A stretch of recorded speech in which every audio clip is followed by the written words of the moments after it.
সকালটা যদি এরকম একটা সুন্দর ব্রেকফাস্ট দিয়ে শুরু হয় তাহলে সারা দিনটা কিন্তু খুব খুব ভালো কাটে। কি বলেন আপনারা? ভীষণ ভীষণ সহজ রেসিপি এবং আপনারাও কিন্তু আপনাদের ব্যস্ত জীবনে মাত্র 10 মিনিট সময় বের করে ঝটপট বানিয়ে নিতে পারেন। তো চলুন দেখা যাক আমার আজকের রেসিপি রেশমি পরোটা। যে পরোটাতে কোনো রকম জলের প্রয়োজন হয়নি, একদমই জলের প্রয়োজন নেই। আপনারা দেখতেই পাবেন কীরকম জলের প্রয়োজন ছাড়া আমি ঝপাঝপ পরোটাগুলো বানিয়ে ফেলেছি।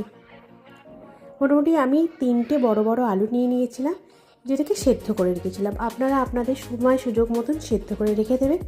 তারপরে একটু ধনেপাতা কুচি এবং কাঁচা লঙ্কা কুচি করে নিয়েছিলাম, একদম মিহি করে কুচি করে নেবেন।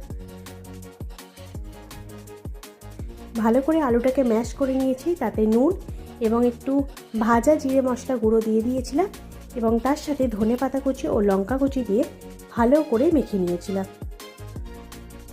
এরপরে আসি ময়দা বা আটার যদি খেতে চান, যেটা প্রয়োজন মনে করবেন আপনারা আপনাদের প্রয়োজন মতো নিয়ে নেবেন।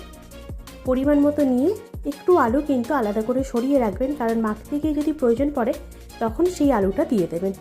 দিয়ে ভালো করে মেখে নিয়ে সামান্য তেল দিয়ে ময়দাটাকে রেডি করে নিয়েছি।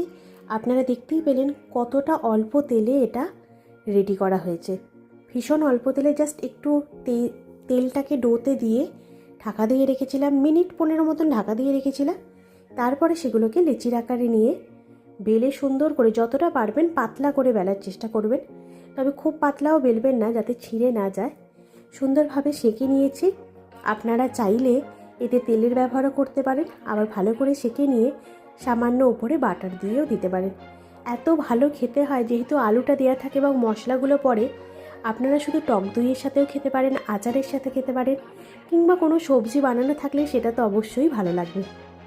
আপনারা কিন্তু এটা অবশ্যই বাড়িতে ট্রাই করবেন, কারণ ভীষণ সহজ একটা রেসিপি। ট্রাই করে কিন্তু আমাকে জানাতে ভুলবেন না কেমন হয়েছে আপনাদের রেশমি পরোটা। আর সত্যি বলতে কি ভীষণ ভীষণ টেস্টি হয়েছিল। দেখতে যেমন সুন্দর হয়েছিল, তার থেকে কিন্তু খেতে খুব ভালো হয়েছিল।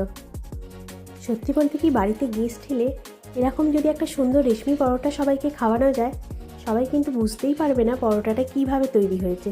কারণ অনেকেই হয়তো ভাবে এটা আলুর পরোটা, কিন্তু আলুর পরোটা কিন্তু আলুর স্টাফিং থাকে, তাই না? ঠিক বললাম বোধহয়। আমার যদি ভুল ত্রুটি হয় অবশ্যই আপনারা কিন্তু আমাকে জানাবেন।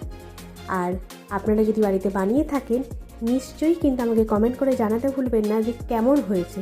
ভীষণ ভীষণ টেস্টি হয়। তো আজকের জন্য একটা সুন্দর রেসিপি চেষ্টা করলাম আপনাদের সাথে শেয়ার করার, রেশমি পরোটা। ভালো থাকবেন, সুস্থ থাকবেন, টাটা।